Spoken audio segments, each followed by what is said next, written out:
banyak untuk teman-teman media yang hari ini sudah hadir. Saya sangat menghargai itu, dan ini adalah bentuk perjuangan untuk semua warga Indonesia, bukan hanya untuk saya. Anggap saya ini hanya wakilnya dengan pemohon-pemohon ibu yang di sini. Tadi ketika saya ditunjuk sebagai saksi, pastinya perasaan saya campur aduk ya. Yang pertama, saya ada perasaan tegang pasti, saya ada perasaan takut juga, tapi saya menguatkan diri saya bahwa niat saya hanyalah semata-mata ingin memberikan untuk bisa menjadi bagian dari keadilan untuk ibu-ibu di Indonesia yang mengalami hal yang sama seperti saya, yang sudah memiliki hak asuh tapi tetap tidak bisa bersama dengan anak-anaknya gitu. Dan mungkin kasus saya ini termasuk kasus yang terlama juga, udah 7 tahun. Jadi saya pikir mungkin udah saatnya saya melakukan pergerakan yang mudah-mudahan hasilnya positif sebagai bentuk perjuangan gitu. Wah, dengan akhirnya naik ke tingkat Mahkamah Konstitusi ini dengan ingin bukan merebut ya, tapi ingin minta keadilan sepertinya seperti itu ya. Gimana Wah dengan akhirnya naik tingkat ke MK ini sendiri? Karena semua sudah Awah lalui dan akhirnya di tahun 2024 ini Awah naik ke Mahkamah Konstitusi. Pastinya saya tidak pernah membayangkan kalau misalnya kasus hak asuh anak saya bakal sepanjang ini. Tapi saya menganggap ini mungkin adalah salah satu takdir yang mesti saya jalani, yang mesti saya lewati, jalan Tuhan. Kalau memang ini saatnya kita bergerak gitu. Dan saya di sini mungkin saya adalah seorang public figure yang mempunyai teman-teman media yang memberikan atensi yang sangat saya syukuri. Mungkin ini bisa saya jadikan satu wadah untuk kita menyuarakan, karena ini memang benar-benar satu fenomena yang seperti gunung es yang terlihatnya tuh dikit tapi ternyata tuh bawahnya banyak banget gitu kan. Seperti hal kecilnya banyak yang DM saya di Instagram kalau mereka mengalami hal yang serupa. Jadi ketika ini bisa sampai di ranah Mahkamah Konstitusi, pasti saya ada rasa bersyukur dan berharap ini bisa menjadi jawaban dari doa-doa saya selama ini. Sampai detik hari ini kasus yang bergulir seperti apa? Karena kan sempat kemarin ke pending dalam arti mengenai pihak sana mau minta paspor, akhirnya dirimu itu salah satu yang terakhir yang akhirnya nggak bisa gitu yang Awah kasih, karena memang betul-betul Awah nggak bisa komunikasi, karena Awah juga nggak mau juga memberikan paspor itu karena Awah juga ada yang namanya tidak bisa berkomunikasi sama anak-anak. Itu seperti apa sampai di detik hari ini, Wah? Iya, jadi seperti yang tadi saya nyatakan sebagai saksi bahwa saya memang tidak mempunyai akses untuk berkomunikasi gitu kan. Itu yang pertama. Yang kedua, saya nggak bisa melakukan apa-apa gitu, walaupun hak asuh itu sudah inkrah gitu. Jadi saya perjuangin hak asuh bertahun-tahun, kenapa cuman seperti hanya secari kertas tanpa kekuatan apapun. Padahal itu hak asuh dikeluarkan oleh Mahkamah Agung gitu kan, yang benar-benar satu hukum di Indonesia yang tertinggi ya, Mahkamah Agung itu. Jadi seperti kenapa ini ada yang salah di mana gitu. Dan ya udah, jadi ini merupakan satu bentuk ikhtiar dan usaha. Tetap kebetulan juga saya dipertemukan dengan ibu-ibu yang mengalami nasib yang sama-sama saya, yang hadir di sini Mbak Selvia dan Mbak Nur. Terus ada juga beberapa yang lain juga, dan ini yang hadir kita nih cuma sedikit dari banyak banget mewakili yang mengalami seperti yang saya alami. Tadi Hakim MK sendiri menyampaikan apa Kak dari hasil persidangan di dalam tadi?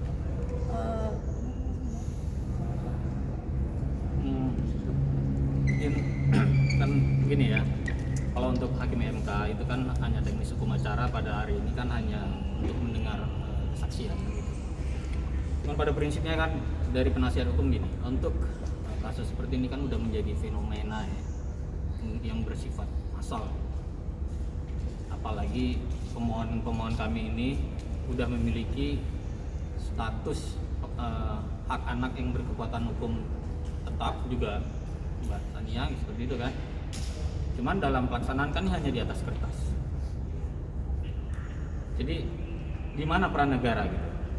Sementara konstitusi mengharuskan anak mendapatkan kasih pemeliharaan dari kedua orang tua. Tapi faktanya hukum kita tidak bisa berbuat apa-apa ketika salah satu orang tua kandung memisahkan anak dari orang tua lainnya. Itu yang menjadi catatan. Hukum pidana di sini ya seperti macan ompong kan. Jadi tujuan kami ke MK ini bagaimana kita bisa memformulasikan kekosongan hukum ini, katakanlah bukan kekosongan, penegak hukum yang salah, supaya mendapatkan pemahaman jangan lagi menolak perkara pidana yang masuk, kan gitu. Karena hal seperti ini sudah menjadi tanggung jawab negara dan masuk ranah publik, bukan ranah privat. Itu yang menjadi catatan penting, bukan ranah privat. Pemisahan anak oleh salah satu orang tua itu ranah publik. Jadi ranah publik itu udah ranah kepolisian, pidana harus berperan dalam kasus seperti ini. Itu dari saya. Oke, ini kan sudah masuk bulan Ramadan sendiri. Apakah sudah bertemu dengan anak-anak atau belum sih? Iya. Atau seperti apa di Ramadan kali ini? Iya, kalau Ramadan kali ini seperti yang saya bilang kan, saya cuma paling bisa ketemu anak di sekolah. Itu pun sangat terbatas banget gitu. Ngobrol pun hitungan menit karena memang itu mereka belajar ya. Jadi ya kalau misalnya ketemu belum sih, saya belum tahu kapan, karena ya itu dengan segala keterbatasan yang saya punya gitu kan. Kadang-kadang tuh ada sedih juga kalau lagi bulan Ramadan gini kan, pengen sahur bareng, anak-anakku mulai gede gitu kan, ngerasain sahur bareng mereka, terus buka bareng, ngajarin mereka puasa, tarawih gitu ya. Itu rutinitas yang mungkin sehari-hari tapi bermakna banget gitu untuk kedekatan orang tua dan anak yang saat ini saya nggak bisa miliki. Kalau di Intensitas sekolah sendiri, interaksinya ketemunya ngobrol gimana, apa Kak? seperti apa sih? Kalau itu ngobrolnya juga terbatas banget Mbak, karena kan orang tua itu tidak boleh masuk ke ranah kelas ya, karena itu kan private anak dan guru. Lalu kemudian istirahat juga hitungan menit, dan anak saya juga istirahat ya main sama temennya gitu. Jadi mungkin saya paling mantau dari jauh, ngobrol pun hitungan menit gitu sih. Yang diobrolin kira-kira Ya mungkin hal-hal standar aja. Saya juga tidak bisa bertanya secara private karena saya tidak pernah punya ruang untuk berdua. Anak saya itu selalu dengan teman-temannya gitu kan. Gak mungkin juga saya tanya hal-hal yang terlalu sensitif, nanti anak saya akan merasa malu gitu kalau temennya tahu, oh ternyata dia ini nggak tinggal sama ibunya ya gitu kan.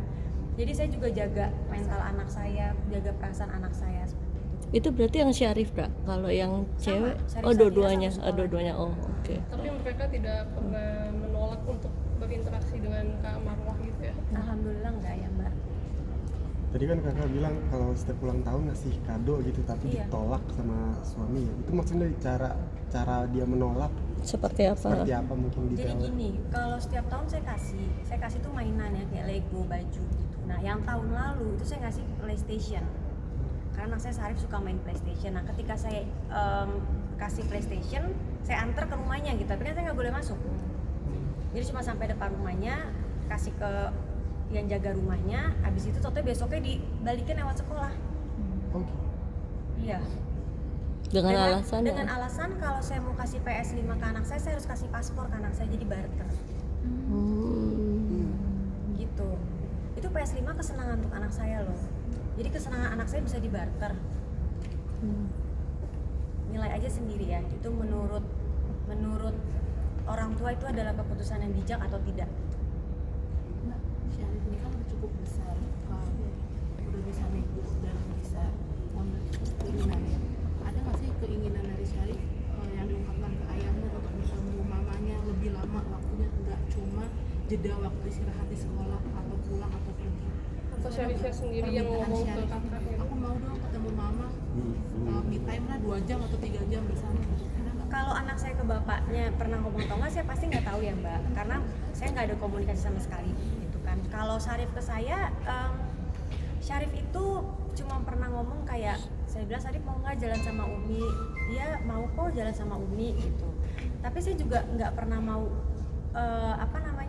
masuk ke area itu lebih dalam karena saya takut mereka itu masih trauma dengan eksekusi. Kan tahu sendiri ceritanya kan, eksekusi Sabira ngucap Umi mau culik aku ya gitu. Itu adalah satu bukti doktrin yang jelas. Itu satu fakta gitu, karena kerekam dalam video anak umur 2021 itu berarti Sabira 6 tahun bicara Umi mau culik aku ya. Saya berani ngomong karena ada fakta videonya kan ya, kebetulan juga diliput oleh salah satu teman media gitu kan. Itu menjadi bukti doktrin. Dan dari situ anak saya sangat trauma gitu. Dan saya ini kan juga ya insya Allah akan menjadi seorang psikolog ya Mbak ya. Saya lagi kuliah semester terakhir psikologi untuk praktek. Jadi saya harus menjaga psikologis anak saya juga gitu. Gak bisa saya masuk dengan cara yang kasarnya gitulah, kayak datang mau nggak ikut Umi, mau nggak, itu nggak mungkin banget. Dan dia pasti tidak nyaman karena dia akan merasa diserang, dan itu lingkungan teman-teman dia akan dengar, pasti dia malu. Oh, orang tua aku berkonflik nih gitu kan. Jadi itu saya hindari sekali sih. Cuma kalau ditanya sebagai naluri seorang ibu, saya yakin siapa sih anak yang nggak mau sama ibunya, kecuali ibunya ya jahat atau gimana gitu kan. Nah berarti kan selama 7 tahun, berarti nggak pernah ngobrol secara private dengan Tidak pernah, selama 7 sama tahun. sekali. Selain bertemu mungkin ada video call atau Tidak pernah, tidak ada komunikasi sama sekali. Jadi kalau saya tidak ke sekolah, ya udah selesai, 100% saya tidak ketemu dan tidak komunikasi. pernah nggak kayak ada gestur dari Syarif yang ketika mamanya mau pulang nggak mau, bukan mamanya dulu deh. Enggak, tapi kalau saya tanya Sarif kangen, dia selalu jawab kangen banget. Selain di sekolah mungkin ada tempat lainnya yang Tidak ada, hanya sekolah saja. Emang diizinkannya di situ ya kak? Emang diizinkannya Saya sama? diizinkan Mbak, itu saya aja inisiatif datang, Oh. pengen ngeliat anak saya sendiri.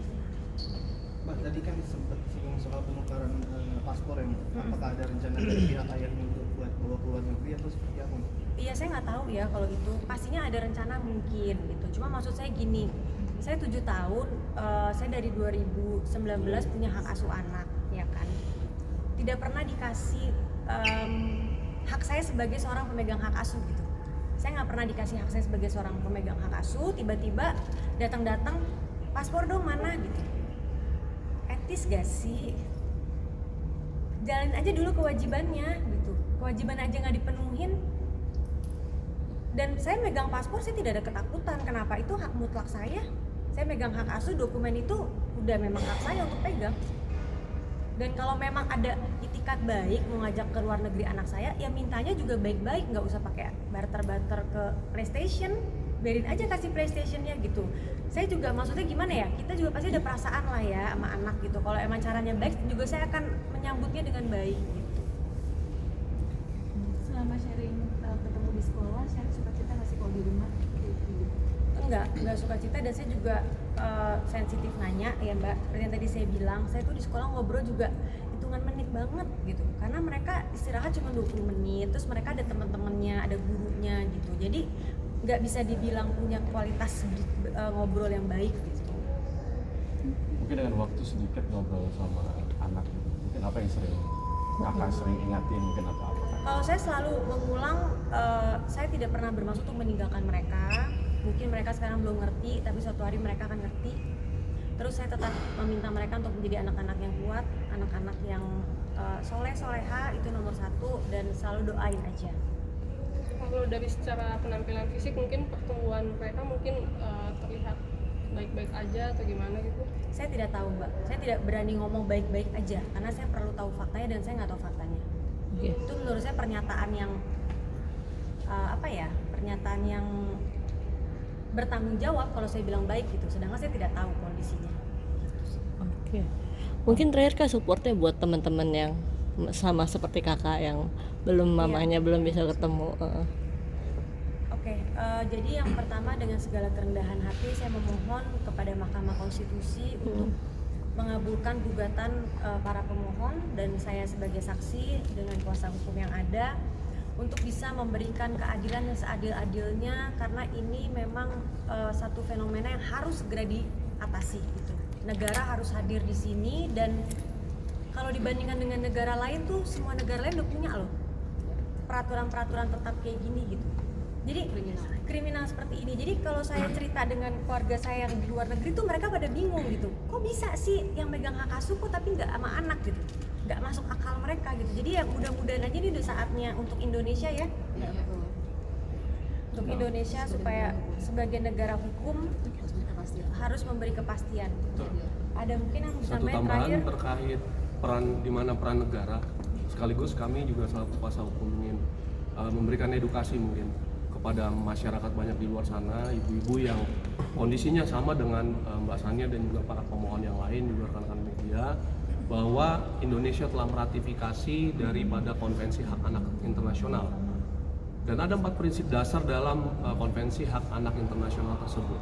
Ada non-diskriminasi, ada hak hidup dan berkembangnya anak, baru kepentingan terbaik bagi anak, dan yang keempat, pendapat anak harus didengar. Ini banyak sekali dari masyarakat yang tidak tahu mengenai ini, terkait dengan apa dari isi dari Konvensi Hak Anak. Merebut paksa atau mengambil paksa anak dari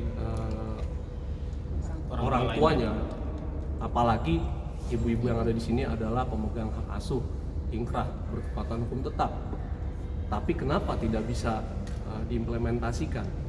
Nah, sementara ibu-ibu ini pun pada saat direbut, diambil paksa anak-anaknya oleh mantan suaminya, atau di situ juga ada mantan mertua, ada pamannya, ada neneknya, segala macam, membuat laporan ke kepolisian, tapi ditolak dengan pasal 330 dengan alasan orang tua kandung yang membawa. Kenapa primer 330 ini tidak bisa diterima? Hanya dimasukkan ke pasal perlindungan anak. Padahal di situ sudah jelas barang siapa. Barang siapa berarti kan mencakup semua. Mau itu dia bapaknya atau ibunya atau pamannya atau neneknya, mantan ibu mertuanya pun, kalau dia ternyata ada di lokasi pada saat pengambilan paksa, kami rasa itu sudah masuk ke dalam cakupan dari frase barang siapa di pasal 330. Tapi kenapa dari kepolisian tidak berani untuk menerima laporan tersebut? Independensi yang diberikan kepada institusi kepolisian, dalam hal ini para penegak hukum, untuk melakukan pemeriksaan, mereka tidak berani mengambil sikap.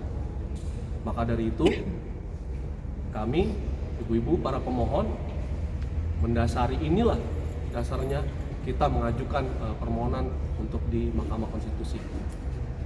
Untuk ibu-ibu juga yang ada di luar sana, silakan Bu, ayo kami mengundang, jangan takut untuk lapor ke polisi, bersuara. Kalau memang ibu-ibu terzolimi, sementara ibu-ibu di luar sana putusannya ingkrah pada saat bercerai berkekuatan hukum tetap, berarti ibu sudah jelas memiliki pemegang hak asuh anak. Jadi jangan pernah takut untuk menyuarakan kebenaran, karena kendatinya kebenaran pasti akan berpihak kepada orang-orang benar dan pasti akan mendapatkan keadilan. Itu saja mungkin. Awal terakhir mungkin setelah awal jadi saksi di Mahkamah Konstitusi ini, berharap seperti apa dari pihak sana untuk mungkin lebih terbuka lagi, mungkin hatinya akan luluh bapaknya anak-anak tersebut. Ya mungkin singkat aja ya, kalau untuk itu saya cuma berharap jadilah warga negara Indonesia yang baik dan taat akan hukum, itu aja. Karena semua udah jelas hitam di atas putihnya, sudah sampai ranah peninjauan kembali, bukan lagi kasasi. Jadi ayolah kerjasama gitu, kita bekerja sama untuk anak juga gitu kan. Semuanya bisa bisa akan menjadi baik-baik aja kalau memang ada itikat baik. Mungkin sedikit, ini tadi hasil dari persidangan dan kelanjutannya seperti apa? Mengenai kelanjutannya seperti apa, kita pun masih menunggu dari agenda yang akan dijadwalkan untuk ahli ya, untuk ahli yang harusnya nanti akan berbicara. Itu saja. Hukum itu adalah ultimum remedium gitu kan. Upaya yang benar-benar terakhir ketika seluruh upaya di luar pidana sudah dilakukan. Nah, yang ini jadi pertanyaan saya, selain eksekusi, apakah saksi sudah melakukan upaya-upaya misalkan melapor ke KPAI atau hal-hal lain lah yang di luar sebelum melapor secara pidana tadi? Sudah semuanya saya lakukan ke KPAI. Saya juga hari ini membawa surat resmi dari KPAI yang menyatakan terminasi kasus karena KPAI sudah berusaha memediasi, tapi pihak mantan suami saya tidak bekerja sama. Jadi KPAI menyatakan kasusnya ditutup. Itu yang pertama. Yang kedua, saya juga mencoba ke Komnas Anak.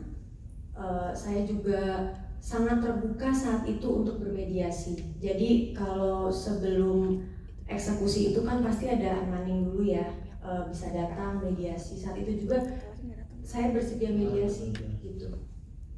Cukup ya? Sementara cukup yang mulia ya. Dari Presiden atau pemerintah ada pertanyaan? Ya, ada yang melihat sedikit yang mulia. Sedikit, karena ini saksi memang terbatas kan, harus langsung boleh tapi Ya. satu-satu Pak. Mungkin begini saksi, saya hanya ingin melihat ketika anak Anda itu diambil mantan suami, itu prosesnya seperti apa? Apakah itu ada pemaksaan atau tidak gitu ya? Apakah itu misalnya diambilnya sepengetahuan saksi atau tidak? Nah ini penting. Kemudian yang kedua, ya Satu-satu aja Pak. hanya dua aja yang mulia. Jadi yang kedua, saya hanya ingin memastikan ketika anak Anda itu diambil oleh suami, apakah anak Anda baik-baik saja atau memang mungkin sakit atau apa diperlakukan tidak baik atau bagaimana? Apakah baik-baik saja atau tidak gitu? Itu aja yang mulia. Izin menjawab. Untuk pertanyaan yang pertama, apakah ada pemaksaan? Jawabannya iya. Jadi demi Allah, saya bersumpah sebagai saksi akan memberikan keterangan yang sebenarnya tidak lain dari yang sebenarnya. Makasih yang mulia Ketua. Baik, silakan kembali ke,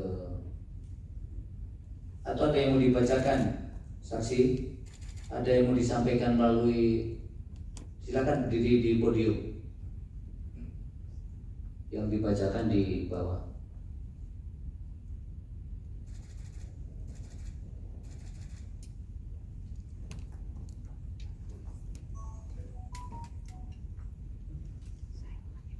Silakan. terima kasih yang mulia. Assalamualaikum warahmatullahi wabarakatuh. Salam sejahtera, selamat pagi untuk kita semua.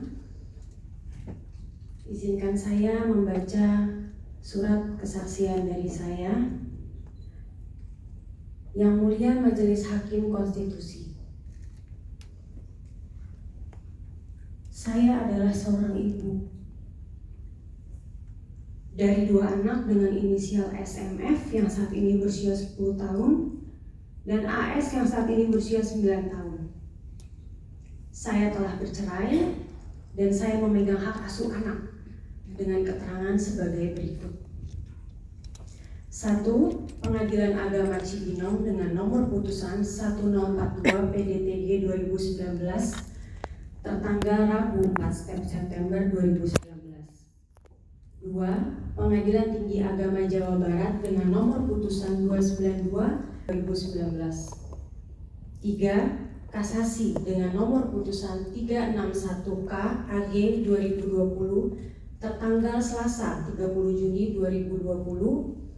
Dan 4. Peninjauan kembali dengan nomor putusan 95 PK AG 2021 tertanggal Senin 11 Oktober 2021.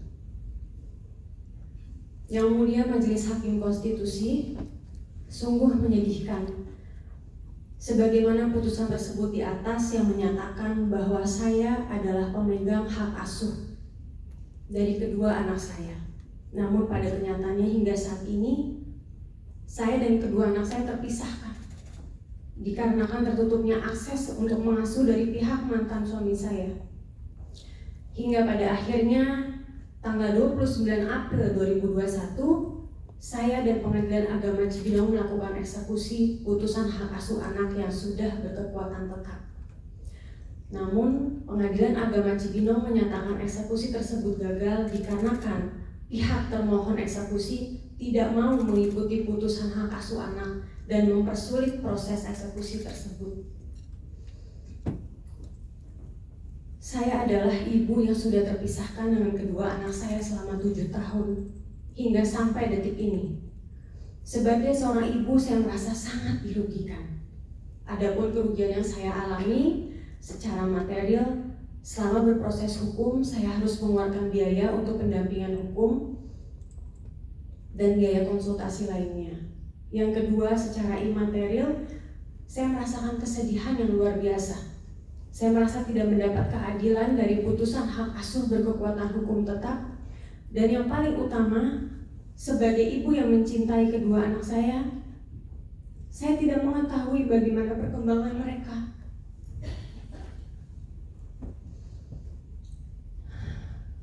Dan tentunya saya juga sangat sedih karena anak saya harus kehilangan sosok ibu kandung yang dari awal hamil dan mencintai mereka dengan sepenuh jiwa saya. Yang mulia Majelis Hakim Konstitusi, dikarenakan saya tidak mendapat keadilan, akhirnya saya berusaha mencari pertolongan dan berkonsultasi ke salah satu penyidik di Baris Krim Polri, unit PPA. Saya menanyakan terkait penerapan dan pandangan hukum penyidik terkait pasal penculikan anak, yaitu pasal 3, baik pemegang hak asuh ataupun non